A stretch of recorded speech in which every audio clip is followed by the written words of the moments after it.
Bon, aujourd'hui, on va essayer de faire ça le plus vite possible. C'est donc vrai, les gars. T'es massa, mon gars. C'est un truc de fou malade. C'est un lampadaire. Plus précisément, ce genre de lampadaire. Les gars, ce chinois est mort en live après avoir préparé une recette interdite, avec pourtant que des ingrédients complètement comestibles. J'ai galéré sur celui-là. Je n'arrivais pas à retrouver ce mec, alors j'ai relevé, noté et compilé tous les sous-titres en chinois de la vidéo originale qu'on pouvait apercevoir derrière. Et après 1 heure de recherche, le voilà. C'est un influenceur chinois de 88 000 abonnés, Lao Ma, et entre parenthèses, qui a des cheveux. Il est chauve. Et visiblement, il a le sens de l'humour. Il n'est actif que sur Douyin, le TikTok chinois, et c'est pour ça que j'ai galéré à le retrouver. Cette vidéo en particulier date du 7 octobre dernier, il y a 51 jours, et c'était un food challenge. À la fin, ce n'est pas du sang qu'on voit, mais ce liquide qu'il boit juste là pour faire passer sa boule dégueulasse. Il est connu pour faire ce genre de truc, et il continue à faire ce genre de truc. Parfois même avec sa femme, en arrière-plan, qui le juge. Alors ok, c'est pas bien finaux, mais en fait, il s'amuse, il fait juste ça pour choquer les gens et faire rire. Sa dernière vidéo, c'est celle-là, elle remonte à 6 jours, et il va très bien. Je sais pas vraiment ce qu'il construit, mais c'est vachement stylé. Elon Musk a appelé l'humanité à rester calme avant l'événement le plus important de notre histoire. Selon lui, il ne reste que 48 heures avant ce qu'il a nommé le moment du premier contact.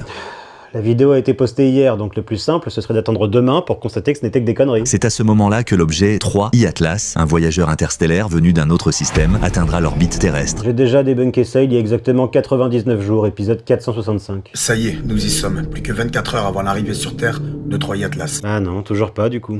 Épisode 465. Je sais pas si vous avez suivi, mais il y a Kim Kardashian qui a avoué que l'homme n'est jamais allé sur la Lune. Kim Kardashian est connue pour avoir bâti un empire de la télé-réalité, pas pour ses expertises scientifiques. Donc en gros, elle a dit que la NASA c'était des imposteurs, que le soi-disant voyage qu'ils avaient fait en 1960, 1969. Le premier pas sur la Lune, c'était en 1969. eh ben il était truqué. Parce que le drapeau il flottait alors qu'il n'y a pas d'atmosphère dans l'espace. Ben ouais...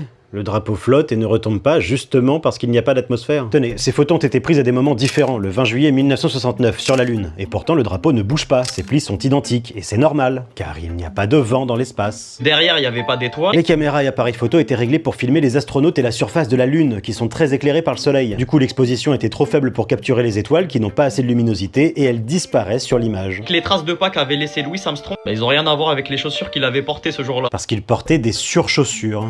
Des chaussures par-dessus ses chaussures, pour marcher sur la Lune. C'est ballot parce qu'il nous montre cette image, mais pas en entière. Sur l'original, vous pouvez voir les surchaussures juste ici, à côté. Elles apparaissent sur absolument toutes les photos de la mission Apollo 11, toutes disponibles gratuitement en libre accès et en très haute résolution à cette adresse. Ce mec est un menteur pathologique et manipulateur. Franchement, perdez pas de temps à regarder ces vidéos, regardez plutôt ce site avec toutes ces photos. Franchement, c'était super, j'ai perdu des heures et c'était toujours plus passionnant que de perdre votre temps à regarder ces conneries. Plusieurs chercheurs affirment que l'humanité aurait été maintenue à l'écart des coalitions intergalactiques pendant des décennies et que cette isolation touche maintenant à sa fin.